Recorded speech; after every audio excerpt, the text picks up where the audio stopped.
トイボールファクトリーです。今回はフィギュアライズスタンダードアンプリファイド無限ドラモンをテッカテカに塗装していきます。箱はこんな感じ。これはでかい。久々の大型キットですね。無限ドラモンはプレイステーションのデジモンワールドにラスボスとして登場したデジモンです。残念ながらゲームは未プレイで、デジモンアドベンチャーのアニメも劇場版僕らのウォーゲームしか見ていないのですが、あまりのかっこよさに入手してしまいました。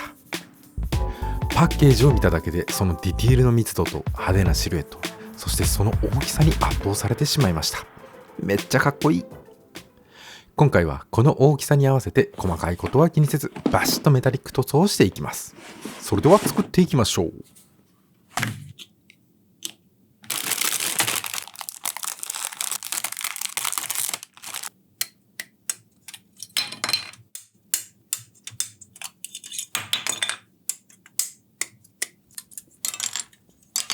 いやー、いきなりパーツがどでかいですね。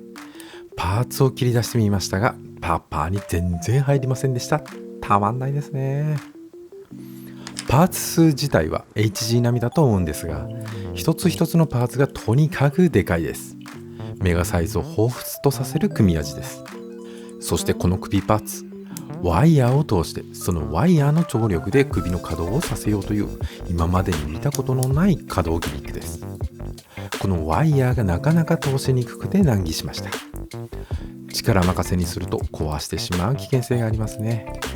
首の基部へワイヤーを通したらあとは楽勝。生物的な動き。まだ仮組なので余ったワイヤーは切らずにそのままにしています。ごつい。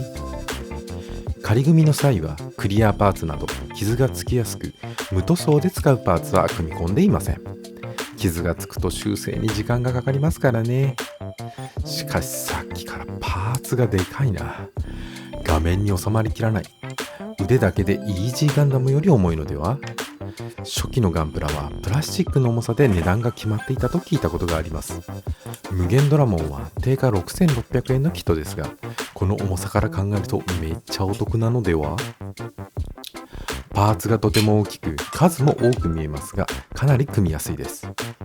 組み立て工数も少ないのであっという間に出来上がってしまいます。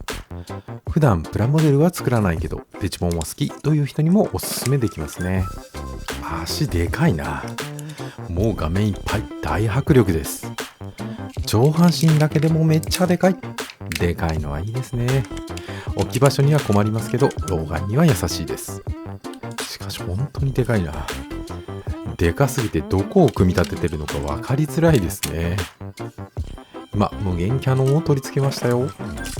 最後に頭部を取り付けて、これで無限ドラモンの仮組完了です。いやーでかい。ズームアウト。それでも全身が画面に収まらない。でかいだけでなくディティールも細かいので密度考えげつないですね。パンパンに詰まっています。左腕の爪と足の爪の裏側に肉抜き穴がありますが、まあ些細なことですね。今回は穴埋めせずにそのままとします。そんな細かいことはどうでもよくて、本当にでかくて高密度でめちゃくちゃかっこいいですね。尻尾もかわいい。胸のハッチが開きます。なんかビームとか出るんでしょうか。可動範囲のレビューをしようと思ってましたが、どうでもいいですね。もうでかいだけで100億満点です。とっとと表面処理をして塗装がしたい。それではバラして表面処理を行います。馬と馬主っぽいですね。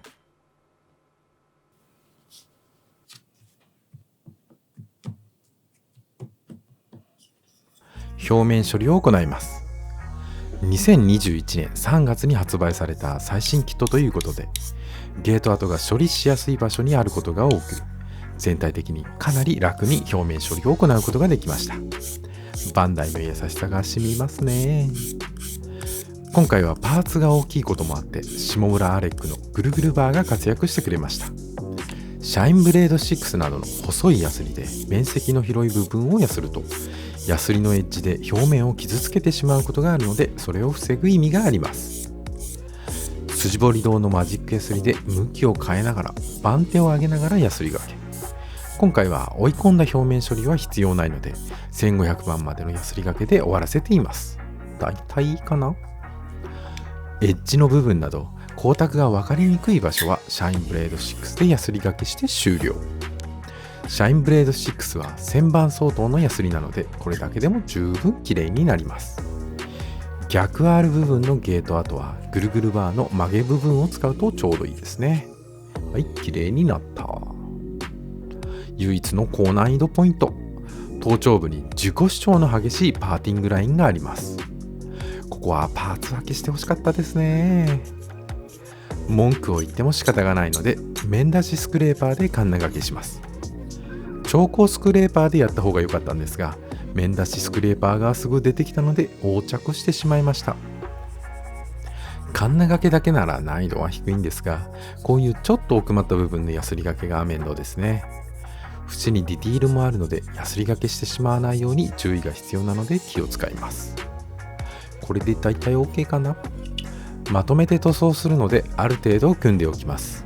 これで一通り表面処理の終了です。手で洗った後に食器乾燥機で乾燥。もう1台分のパーツがあります。それでは楽しい塗装の時間です。今回もサフレス塗装。ほとんどのパーツを EX ブラックから塗装していきます。タミヤのクリーニングブラシでホコリと静電気を除去。一手間ではあるんですが塗装に入ったホコリを取るよりは簡単。さらに念押しでエアブラシでホコリを吹き飛ばして塗装開始。今回はパーツがどれも大型なのでエア圧を 0.2 メガパスカル、塗料の突出量も多めにして塗装しています。普段のエア圧は 0.1 メガパスカル以下ですが面積が広いパーツだと先に塗ったところが乾燥してしまい十分な光沢を得ることができなくなってしまいます。なので乾燥してしまう前に塗料の量を増やし高圧のエアーで一気に塗装してしまおうという考えです。もちろん高圧で塗料の量が多ければたまりなどができやすくなるため難易度は高いと思うんですが大きいパーツなのでちょっとやそっとのたまりは気にならないということにしておきます。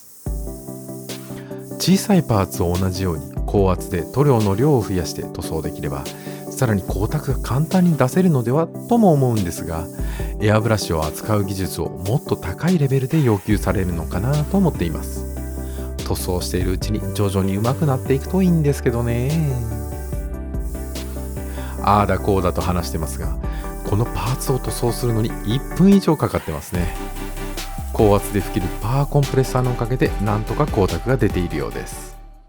それではメタリック塗装を始めます。ダークグレーのパーツをパールシルバーで塗装していきます。大型モデルなので陰影を強調しやすいかなと思ってエッジなどを特に強めに塗装してそうでないところは弱めに塗装してグラデーション塗装をして立体感を強調してみました。メタリック塗装はエア圧低め、塗料の突出量もかなり絞って塗装しています。0.02 メガパスカルくらいかな。メタリック塗装は EX ブラックなどとは違い、表面張力で塗膜の滑らかさを得るわけではなく、細かい金属粒子を塗膜に均一に並べることによってその質感を表現しています。なのでメタリック塗料は濡れるように塗装すると粒子が流れてしまい、金属的な質感が得られなくなってしまうので注意が必要です。いい感じに塗装できたかな。続いて GX メタルレッドを塗装します。腹部や無限キャノンのケーブルの塗装ですね。あまり目立つようなところでもないので塗装せずに適当に汚しを入れるだけでも十分だと思いますが、サクッと塗装しておきます。ちょっと色が薄い。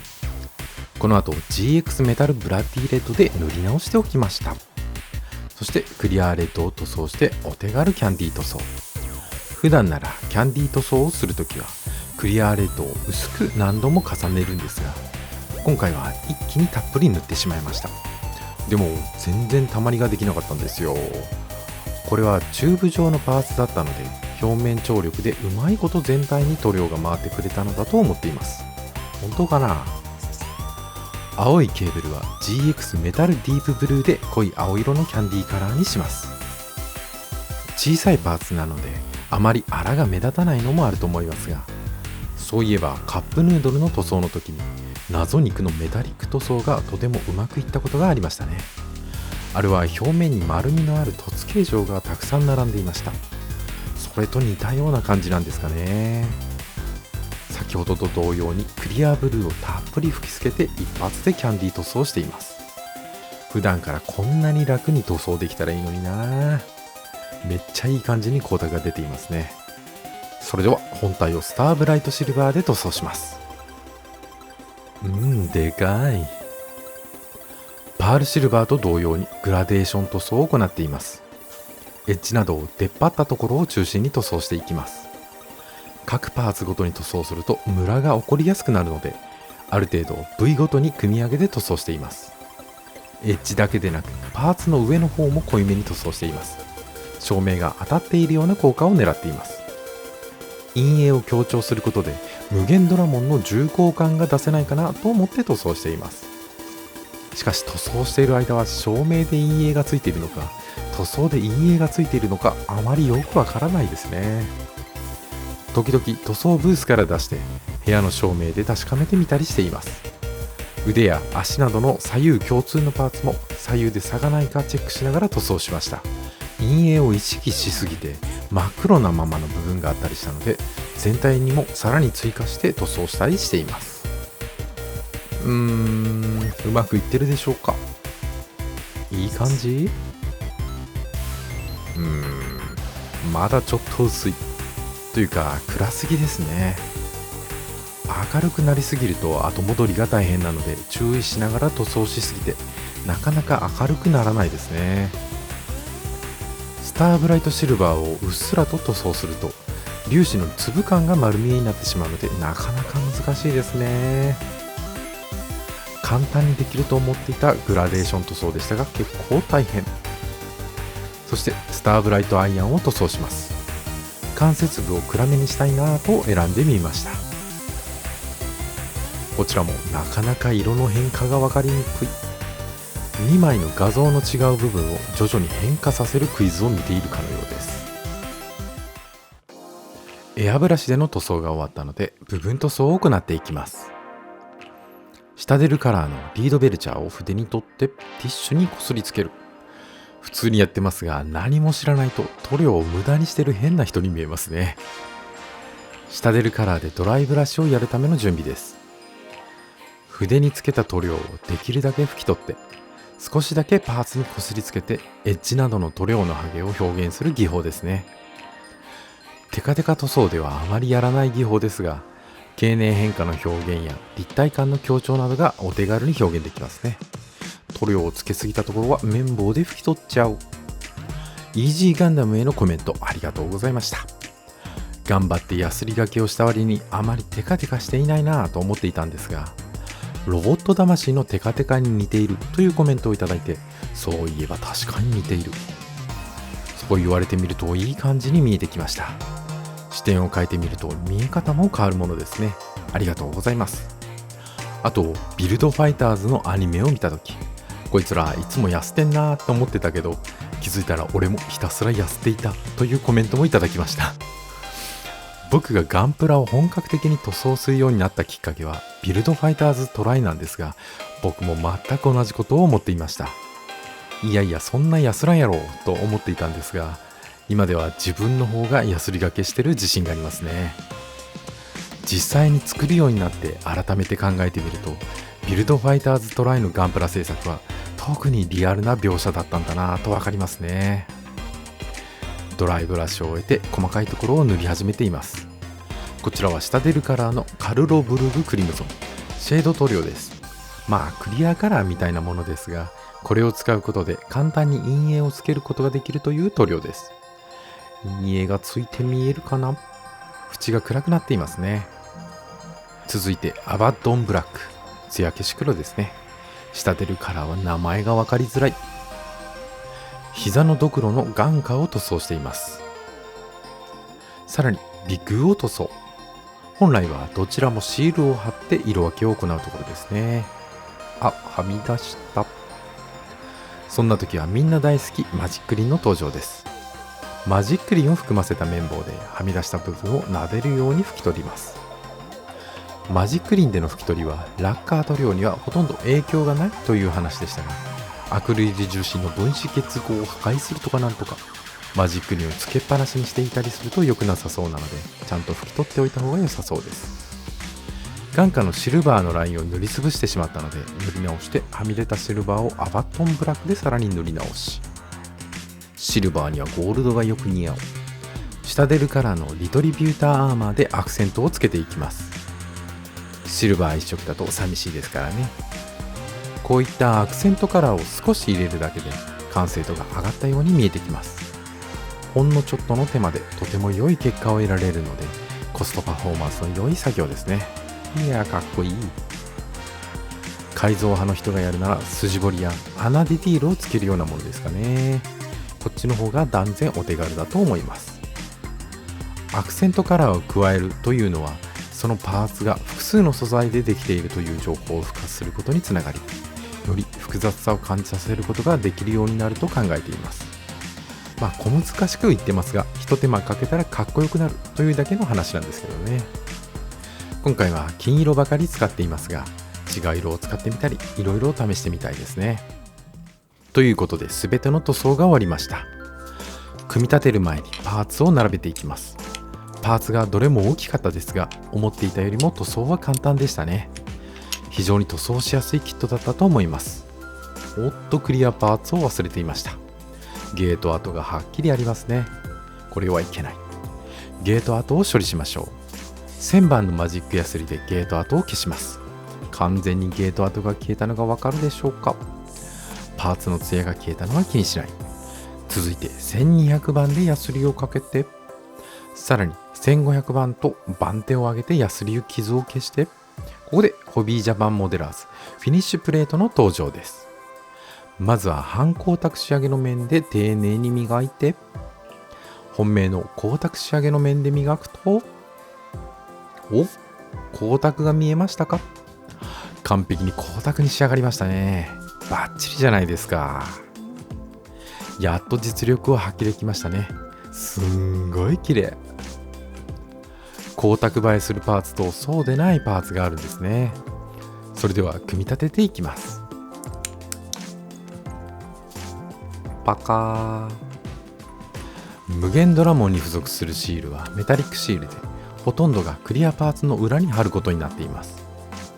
メタリックシールをクリアパーツの裏に貼ることで光を反射させてクリアパーツを明るく見せるためですね。以前にもクリアパーツの裏にラピーテープを貼ったことがありました。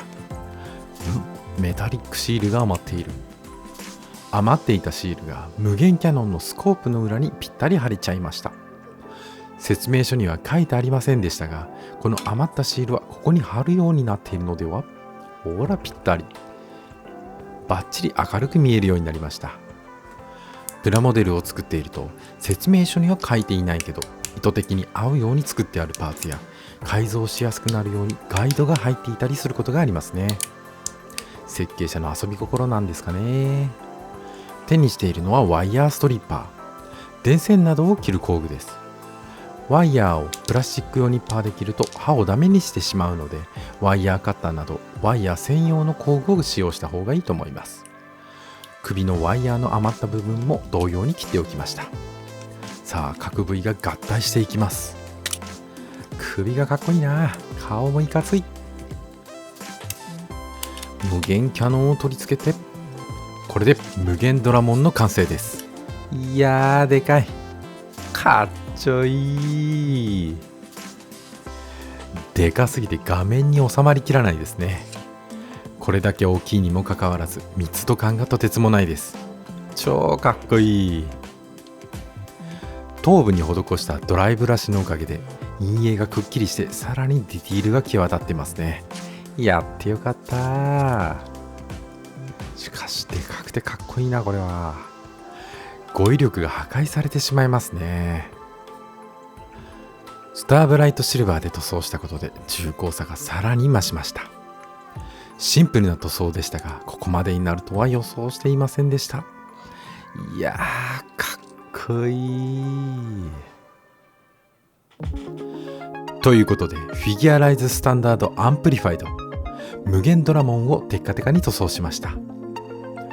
机の上を支配してしまうほどの巨体でありながら、高密度なディティールと凶悪なシルエットで劇中での活躍を知らずとも引き込まれてしまったキットでしたが、組み立ててみるとその高密度なディティールに反してとても組みやすく、表面処理や塗装もしやすいキットで傑作と言っても過言ではないと思います。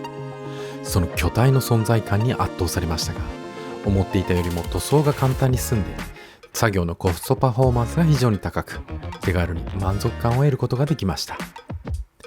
デジモンのこのプラモノシリーズは出来がいいと聞いていましたが、ここまでとは思っていませんでした。オメガモンが再販されたらそちらも作ってみたいですね。ということで、フィギュアライズスタンダードアンプリファイド無限ドラモンのテッカテカ塗装でした。